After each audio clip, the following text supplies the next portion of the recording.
To readtheticker.com. This is part 3 of the investigation into reverse engineering a Charles Nenner cycle forecast. Once again, we have no association with Charles Nenner. We are only reviewing what's freely available on the web. Time series cycle market theory determination is defined simply the dominant cycle.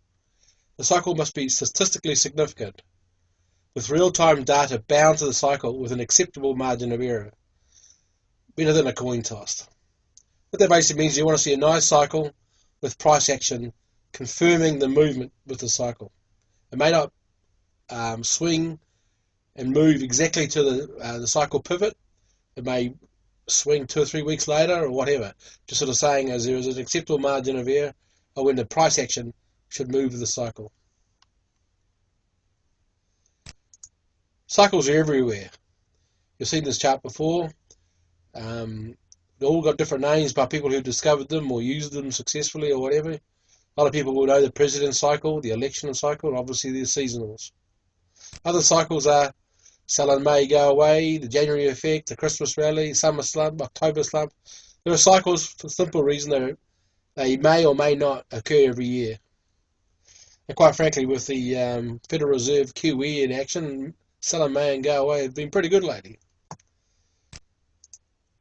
Now, the research tool used by the Cycle Foundation was the Tech Signal software, which is, I don't think it's, as I said before, is available for sale anymore. But readtheticker.com has reproduced some of the calculations within this software in its website. Now, what the folks at Cycle Foundation Research used to do, the whole determination, once again, is to find the cycle that would dominate a time series. For example,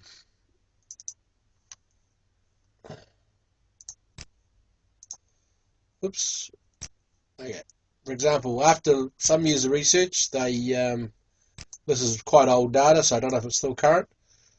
Using the Tech Signal and the Bartel's knowledge and whatever other software they could probably use, they found 60-year cycles in the bond yields. US dollar, they found 15 and 14 and 8-month cycles. Stock market cycles, gold cycles, crude oil cycles, and commodity prices. You can freeze the video and review those numbers. Now, they also, after searching for cycles, they would produce a quarterly and monthly report. Here's what they would produce. This is an example of the output of Tech Signal. It's also the similar output you can do with readtheticker.com. For example, just page through it.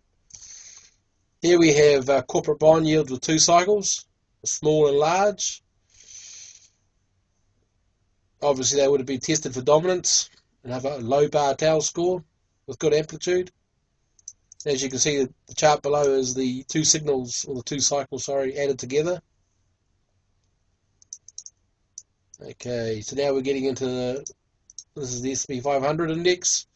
This is written, I think, around middle of 2010.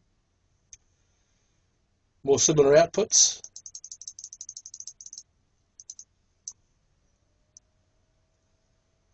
There's a gold cycle. I think that actually worked out pretty good. It's got February 2011. The topping was actually in March. Sort of suggests we've got several years of sideways in gold because we've actually come down 2013, and it may look like 2014 might be a bit more of a sideways action. Silver was pretty much the same. Maybe a 6 foot, yeah.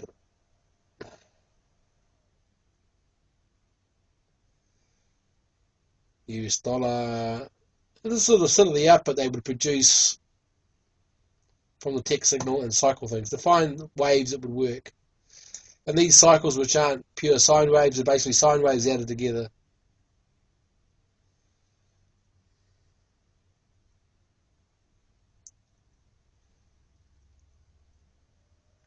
Everything you see here, I'll be able to show you on readtheticker.com.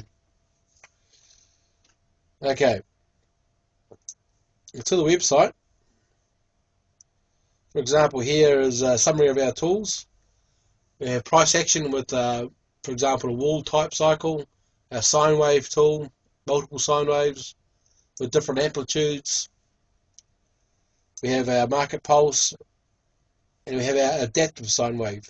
These here two sine waves here, you'll see the nice slope moving sine wave. That's a standard sine wave.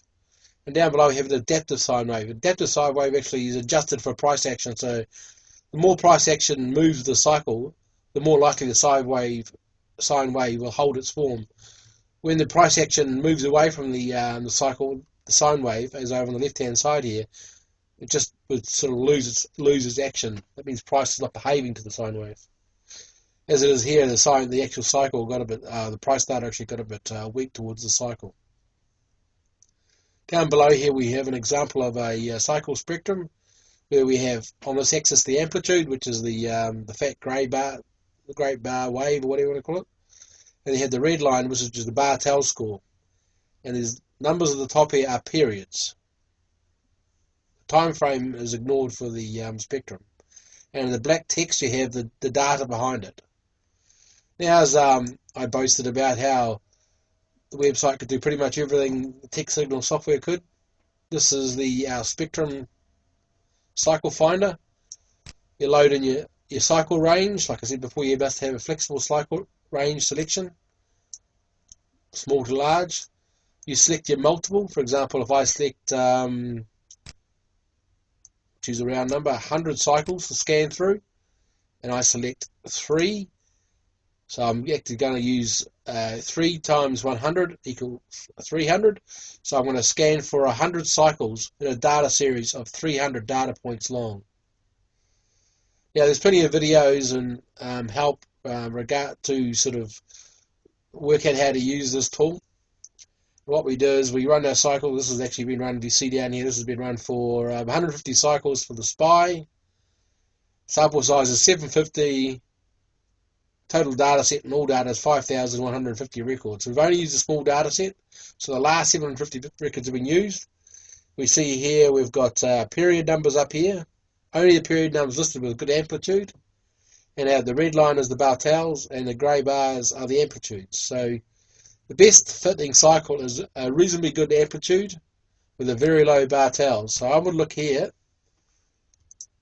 at this one here. This one here's got a low Bartels, and it's the amplitude is elevated, and so that's a 79 period. That's actually quite a well-known cycle.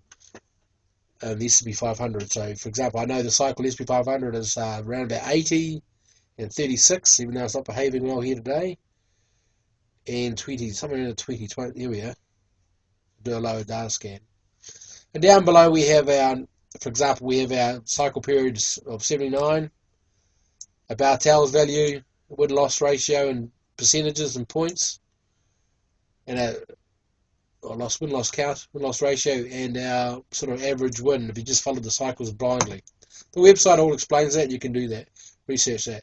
So as the text signal software, that would scan for periods relative to a data set and have a score of Bartels and also a score of amplitude. This is exactly the same thing as text signal. Okay, so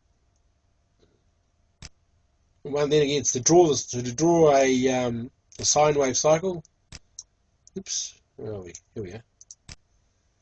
Go down to here, and we would select our pivot point, whether it be a high or low. Load the period in, and just simply draw it. Now we just if our cycle has a good amplitude, we will have a larger height on the chart. So we might say, for example, our cycle is a dominant one with a good amplitude. We might select a larger height. And if it's a cycle with a lower amplitude, we can select a lower height. More on this later. Okay, now for the adaptive cycles, you would load them into here, where the 80 is, and run. You get a mini spectrum here.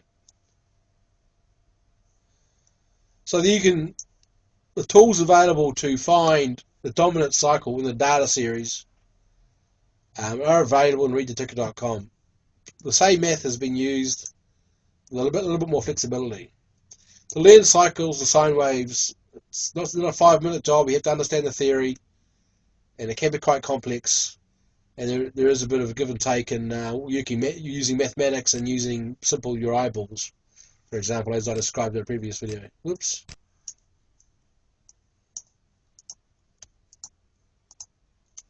Like that. Okay, thanks for watching. The video part 4 will look at the putting the cycles onto Apple and getting the forecast to try and marry up to the Nenner forecast. Thank you.